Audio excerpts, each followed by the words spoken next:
Mia's heart raced as she sprinted through the crowded streets of New York City. The once bustling metropolis had descended into chaos, with people running in all directions, their faces etched with fear and desperation. Above them, the sky glowed an eerie orange, a constant reminder of the impending doom that loomed over the planet. She ducked into an alley, pressing her back against the cold brick wall as she tried to catch her breath. Her dark curls clung to her sweat-drenched forehead, and her legs trembled from the exertion. But she couldn't stop now. She had to get to Central Park. As she peered around the corner, checking if the coast was clear, her mind wandered back to the moment everything changed. It had been just 3 days ago when the world learned of the massive asteroid hurtling towards Earth. Scientists had given humanity less than a week before impact. Panic had ensued almost immediately, with people ransacking stores, fleeing cities, and saying goodbye to loved ones. But then, something extraordinary happened. Something that gave humanity a glimmer of hope, even as it shattered everything they thought they knew about their world. The Aquarians revealed themselves. For millennia, an advanced alien civilization had been living in secret, deep beneath the Earth's oceans. They called themselves the Aquarians, and they had technology beyond human comprehension. As soon as they learned of the impending asteroid, they began preparations to evacuate the planet. And in an unprecedented act of compassion, they offered to take some humans with them. The catch? They only had room for a few thousand. Mia shook her head, trying to focus on the present. She couldn't afford to get lost in thought now. She had to get to Central Park, where the Aquarians had set up their main evacuation point. It was her only chance. Taking a deep breath, she darted out of the alley and continued her mad dash through the city. As she ran, she couldn't help but notice the stark contrast between the chaos on the streets and the eerie calm of the abandoned buildings. Shattered glass crunched beneath her feet, and overturned cars blocked entire roads. The acrid smell of smoke filled the air, mixing with the underlying scent of fear and desperation. Finally, after what felt like hours, Mia reached the edge of Central Park. She skidded to a halt, her eyes widening at the sight before her. The park had been transformed. In the center, a massive silver structure rose into the sky, its smooth surface reflecting the orange glow of the atmosphere. It was like nothing Mia had ever seen before, clearly of alien origin. Surrounding it was a sea of humanity, thousands upon thousands of people pushing and shoving, all trying to get closer to the structure. And there, standing guard around the perimeter, were the Aquarians themselves.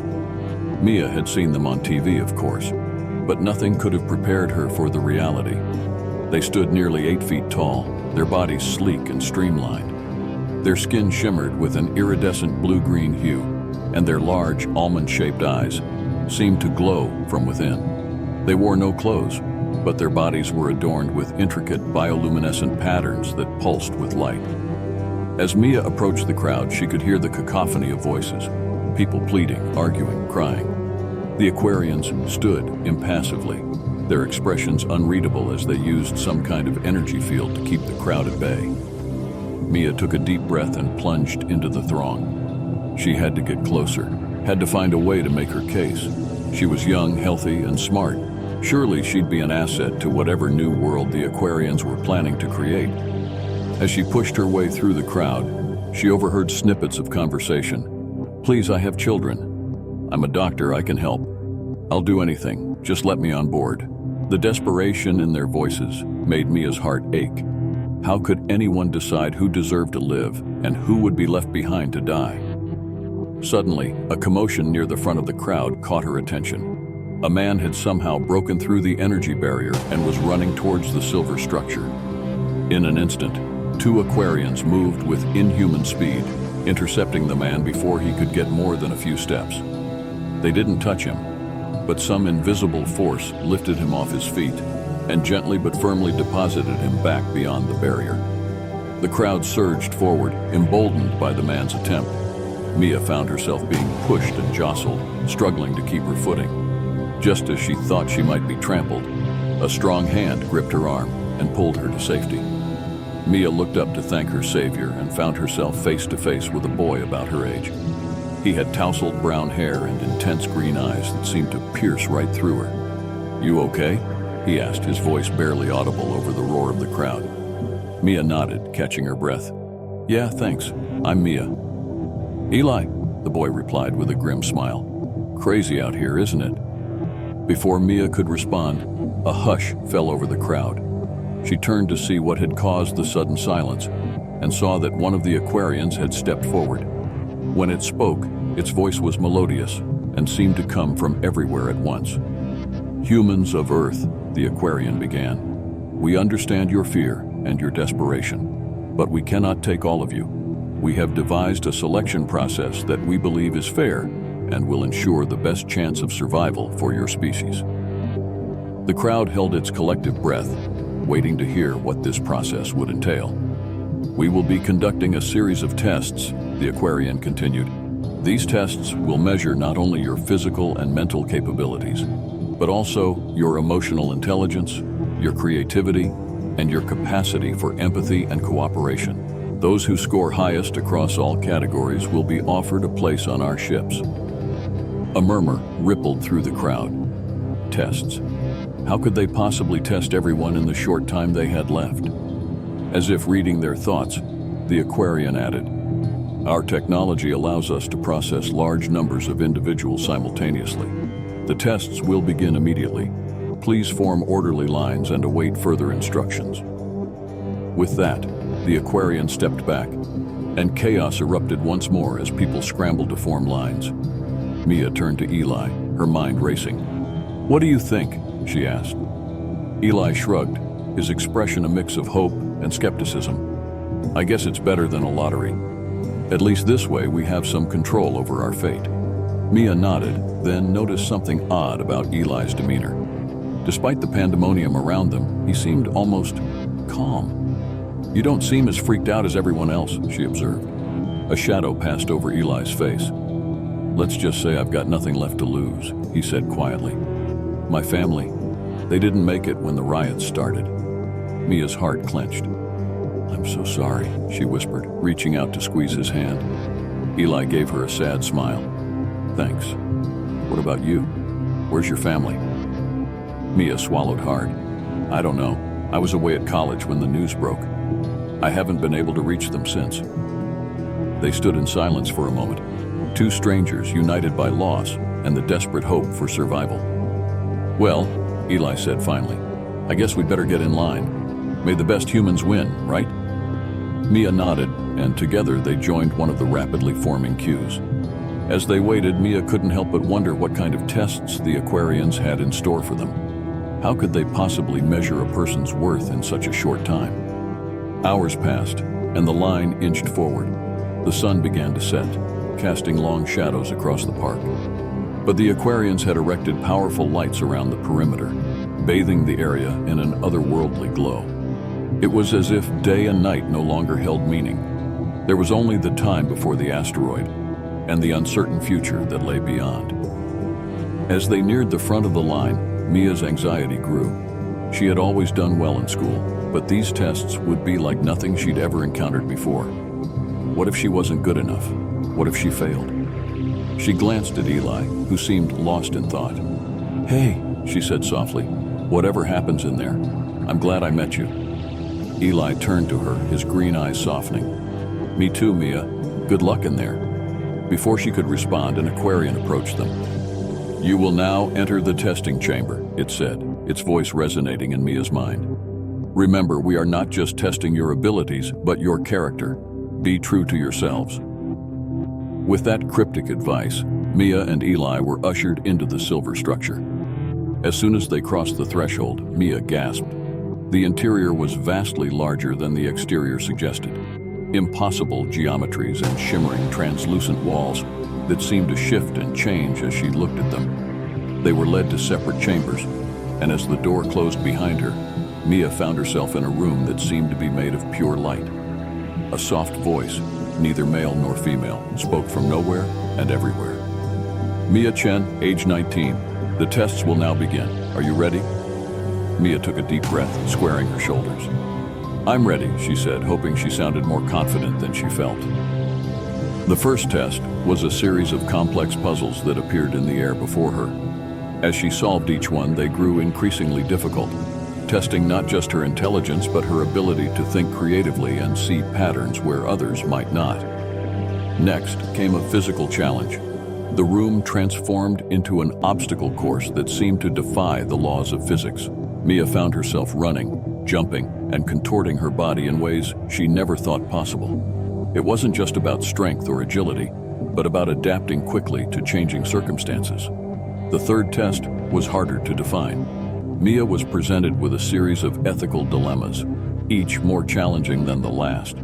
There were no clear right or wrong answers, only difficult choices that forced her to examine her own values and beliefs. Throughout it all, Mia couldn't shake the feeling that she was being watched, not just by the Aquarians, but by something deeper, more fundamental to the universe itself.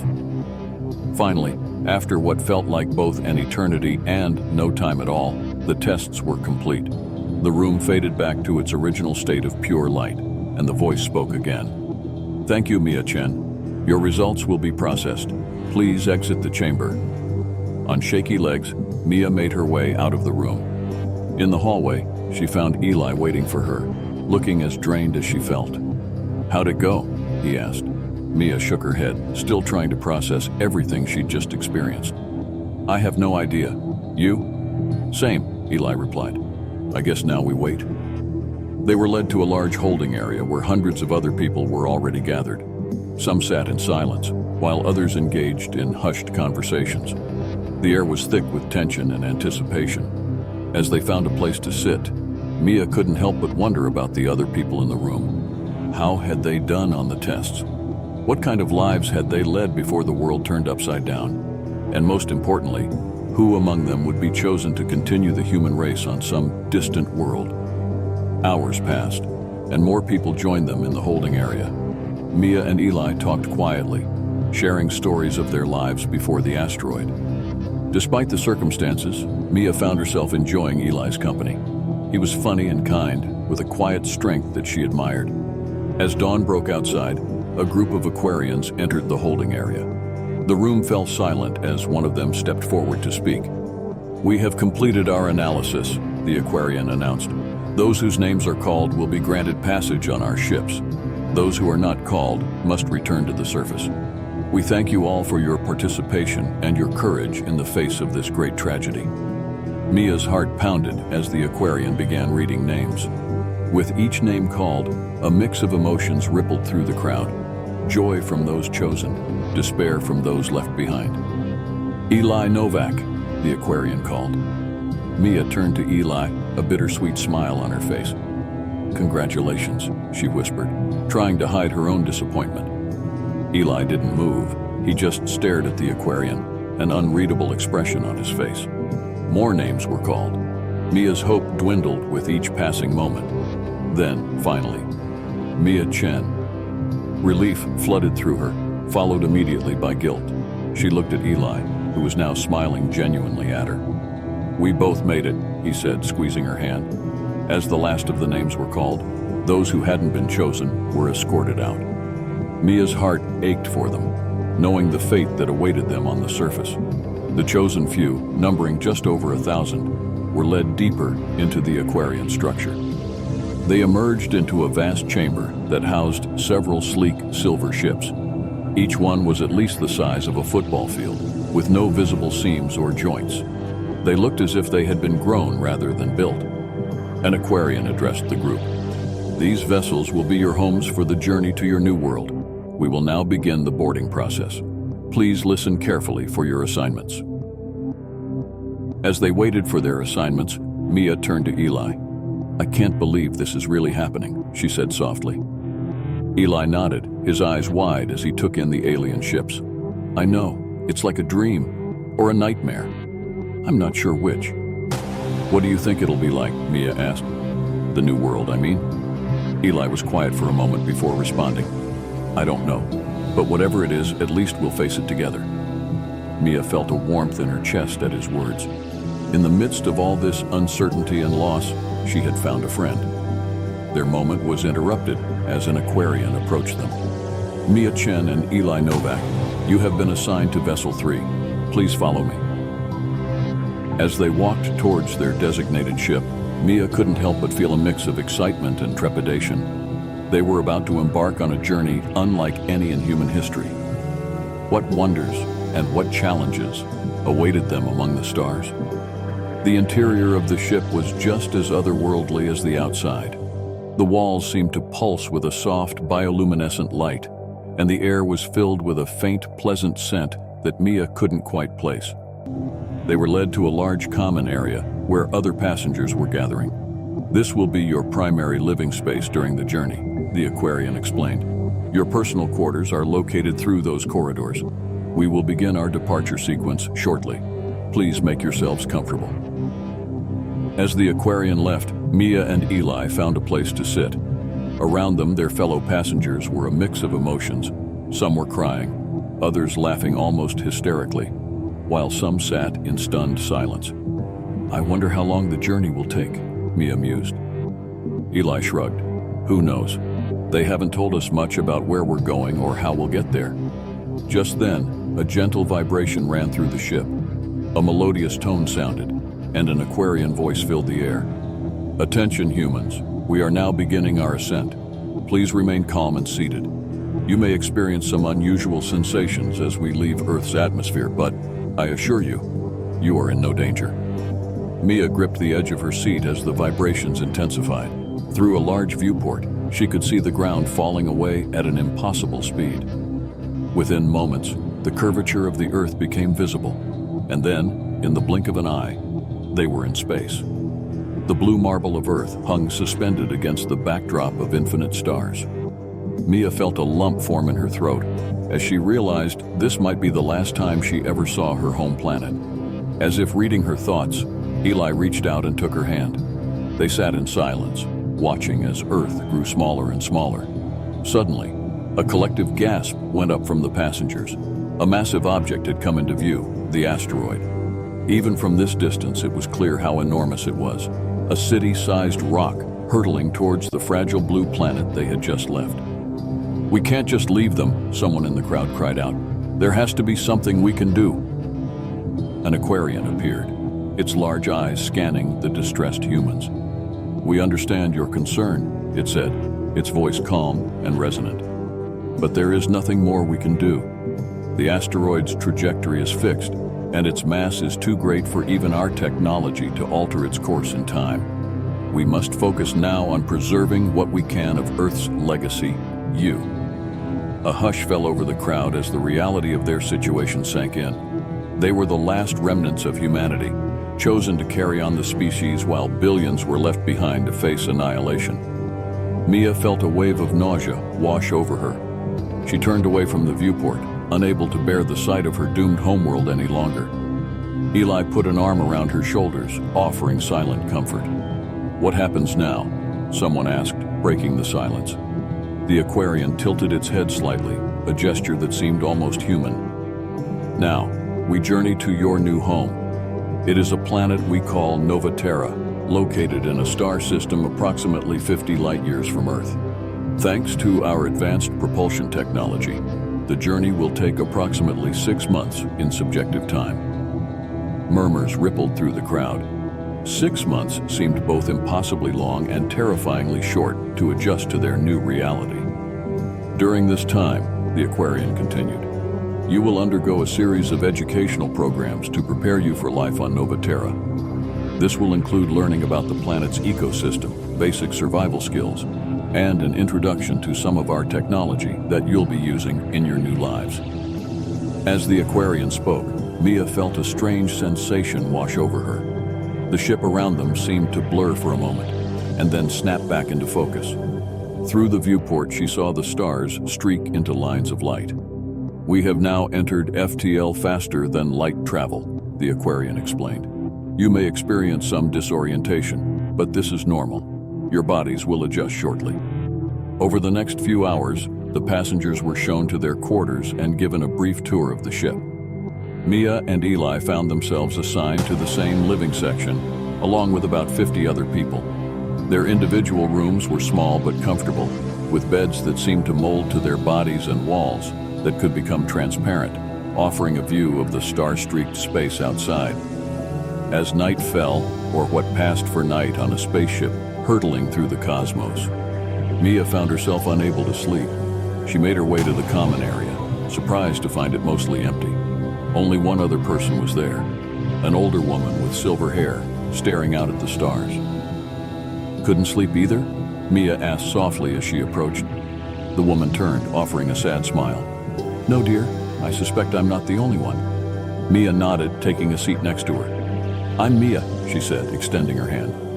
Margaret, the woman replied, shaking Mia's hand. It's all a bit much to take in, isn't it? That's an understatement, Mia chuckled humorlessly. I keep thinking I'm going to wake up and find out this was all some crazy dream. Margaret nodded. I know what you mean. I've lived for 72 years, seen a lot of changes in my time, but nothing could have prepared me for this. Mia looked at Margaret curiously. If you don't mind me asking, how did you get chosen? I mean, most of us here are pretty young. Margaret's eyes twinkled. You mean what's an old lady like me doing here? She laughed softly. I was a botanist, specialized in developing crops that could grow in harsh conditions. I guess the Aquarians thought that might come in handy on a new planet. Mia nodded, impressed. That makes sense. I'm still not sure why they chose me. I was just a college student. Don't sell yourself short, dear, Margaret said kindly. The Aquarians clearly saw something in you. We're all here for a reason, even if we don't know what it is yet. They sat in companionable silence for a while, watching the star streaks outside. Finally, Margaret stood up with a soft groan. Well, I should try to get some sleep. Big day of alien education tomorrow, I expect. As Margaret walked away, Mia called out, Margaret, I'm glad you're here. I think we're going to need people like you to help us build our new home. Margaret smiled warmly. Thank you, Mia. I have a feeling we're all going to need each other in the days to come. Over the next few weeks, life on the ship fell into a routine. Each day brought new lessons from the Aquarians, everything from the basics of Novaterra's ecosystem to the fundamentals of their technology. Mia found herself fascinated by it all, especially the Aquarians' advanced understanding of biology and ecology. Eli, she discovered, had a knack for the more technical aspects. He quickly grasped the principles behind the Aquarians' energy systems and was soon engaging in deep discussions with their alien teachers about the possibilities of adapting the technology for human use. But it wasn't all study and preparation. The passengers, or colonists, as they were beginning to think of themselves, also had to deal with the psychological impact of their situation. Support groups formed organically, with people coming together to share their grief, their fears, and their hopes for the future. One evening, about a month into their journey, Mia found Eli in one of the ship's observation decks. He was sitting cross-legged on the floor, staring out at the star-streaked void. Hey, she said softly, sitting down beside him. You okay? Eli was quiet for a long moment before responding. I was just thinking about my little sister, he said, his voice barely above a whisper. Today would have been her birthday. She would have been 12. Mia felt her heart clench. She reached out and took Eli's hand, squeezing it gently. Tell me about her, she said. A small smile played at the corners of Eli's mouth. Her name was Lily. She was smart as a whip and stubborn as a mule. She wanted to be an astronaut when she grew up. Isn't that ironic? She dreamed of going to space, and here I am while she... His voice trailed off, choked with emotion. Mia pulled him into a hug, feeling his body shake with silent sobs. She held him as he grieved, her own tears falling for Lily and for all those left behind. When Eli's sobs subsided, he pulled back, wiping his eyes. Sorry, he mumbled. Don't apologize, Mia said firmly. We all have our moments. That's why we need to be here for each other. Eli nodded, taking a deep breath. You're right, it's just... Sometimes it hits me all over again, you know? Everything we've lost, everyone we left behind. I know, Mia said softly, but we have to keep going, for them. We have to make sure that humanity has a future, that Earth's legacy lives on through us. Eli managed a weak smile. When did you get so wise? Mia chuckled. Must be all those alien lessons rubbing off on me. As they sat there looking out at the endless expanse of space, Mia felt a shift in her relationship with Eli. They had started as strangers thrown together by circumstance, became friends in the face of unimaginable loss. And now there was something more, a deeper connection forged in the crucible of their shared experience. The next few months passed in a blur of learning, adapting, and coming to terms with their new reality. The Aquarians continued to teach and guide them, but they also encouraged the humans to start organizing themselves, to begin thinking about how they would structure their society on Novaterra. Debates sprung up about governance, about how to distribute resources, about what parts of Earth's culture they should try to preserve, and what they should leave behind. It wasn't always harmonious. With so many strong personalities confined in a relatively small space, conflicts were inevitable. But slowly, surely, they began to come together as a community. Mia found herself increasingly taking on a leadership role. Her ability to mediate disputes and find compromises made her a natural peacemaker. Eli, with his technical skills, became an important liaison between the humans and the Aquarians, helping to translate the aliens' advanced concepts into terms his fellow colonists could understand and apply. As they approached the end of their journey, excitement and anxiety began to build. What would Novaterra be like?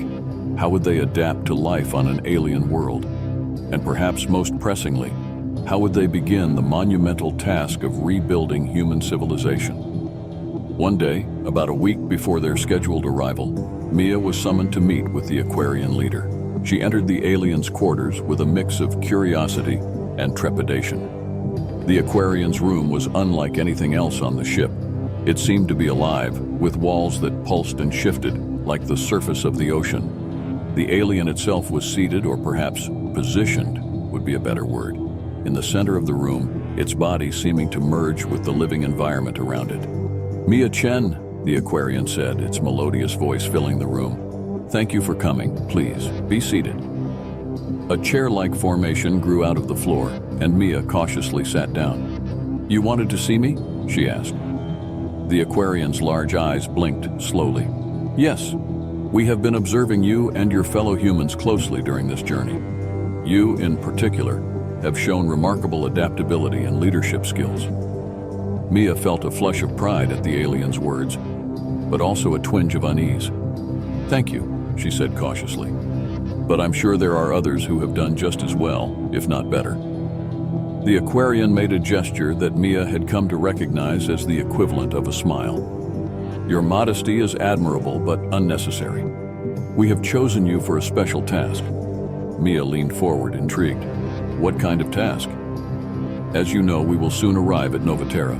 While we have prepared you as best we can, the challenges you will face are unprecedented. We believe that your people will need a strong leader to guide them through the early days of colonization." Mia's eyes widened as she began to understand what the Aquarian was saying. "You want me to lead the colony? But I'm only 19. Surely there are others more qualified with more life experience." The Aquarian held up a hand to silence her. "Age is not always synonymous with wisdom, Mia Chen.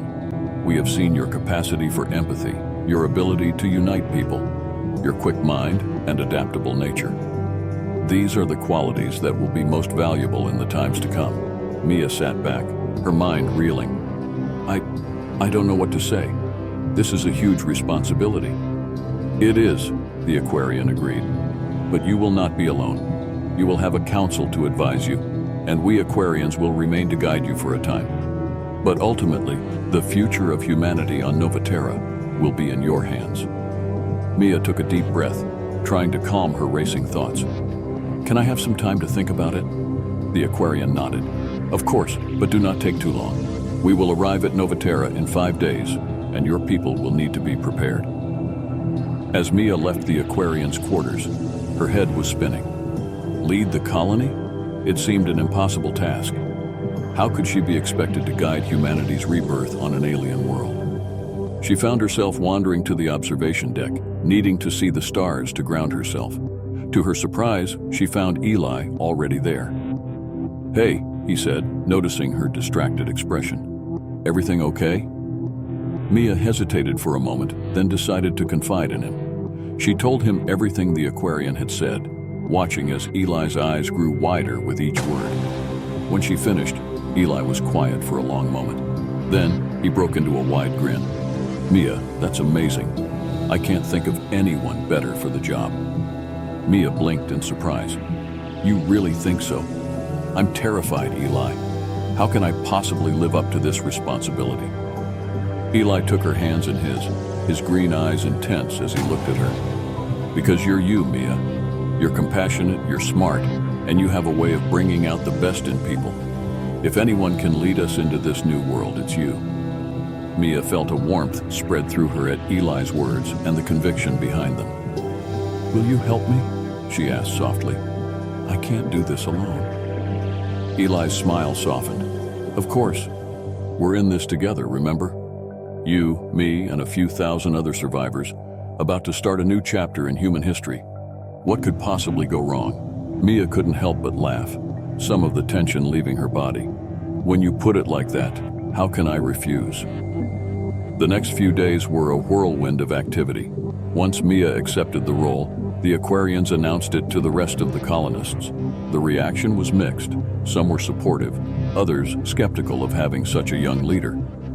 But as Mia began to outline her vision for their new society, emphasizing cooperation, sustainability, and the preservation of the best parts of Earth's culture, many of the doubters were won over. A council was formed to assist Mia, comprised of individuals with various areas of expertise. Margaret, the botanist, was chosen to oversee agriculture. A former urban planner named Jason was put in charge of designing their first settlement. Eli, to no one's surprise, was selected to lead the technology division, working closely with the Aquarians to adapt their advanced systems for human use.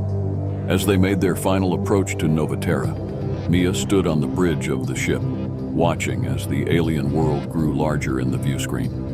It was a beautiful planet, with swirling bands of blue and green, dotted with land masses that looked both familiar and strange. "It's breathtaking," she murmured. The Aquarian leader, standing beside her, nodded. "Novaterra is a young world full of potential. It will be a good home for your people, but it will also challenge you. The flora and fauna are unlike anything on Earth. You will need to adapt, to learn, to grow." Mia took a deep breath, squaring her shoulders. "We're ready," she said, surprising herself with the confidence in her voice. "Whatever challenges Novaterra has in store for us, we'll face them together." As the ship began its descent into Novaterra's atmosphere, Mia felt a mix of emotions: fear, excitement, hope, and an overwhelming sense of responsibility. This was it, the moment that would mark the beginning of a new era for humanity. The landing was smoother than Mia had expected. As the ship touched down on the alien soil, a hush fell over the colonists. For a moment, no one moved, as if they were all holding their breath. Then, with a soft hiss, the main airlock opened. Sunlight, real, unfiltered sunlight, streamed into the ship. Mia stepped forward, pausing at the threshold. She turned back to look at the assembled colonists, her people now. "Ready?" she asked, her voice carrying in the silence. A murmur of assent rippled through the crowd. Eli stepped up beside her, taking her hand. "Ready," he said with a smile. Together, they took their first steps onto the surface of Novaterra. The air was crisp and clean, with a slight sweetness that was unlike anything on Earth. The gravity was a bit lighter, making each step feel buoyant. As the colonists filed out of the ship, Mia heard gasps of wonder and saw tears in many eyes. They had made it. Against all odds, humanity had found a new home among the stars. But Mia knew this was just the beginning. They faced enormous challenges, building a sustainable colony, adapting to this alien environment, and perhaps hardest of all, coming to terms with the loss of Earth and all they had left behind. Yet, as she looked around at the faces of her fellow colonists, tired but determined, scared but hopeful, Mia felt a surge of optimism. They had survived the end of their world. They had crossed the vast gulf of space. And now, here on this new world, they had the chance to build something extraordinary. "Welcome to Novaterra," Mia said, her voice carrying across the alien landscape. "Our new home, let's make it a good one." As the twin suns of Novaterra set on their first day on this new world, Mia stood on a small hill overlooking the area where they had decided to build their first settlement. The Aquarian ships loomed behind them,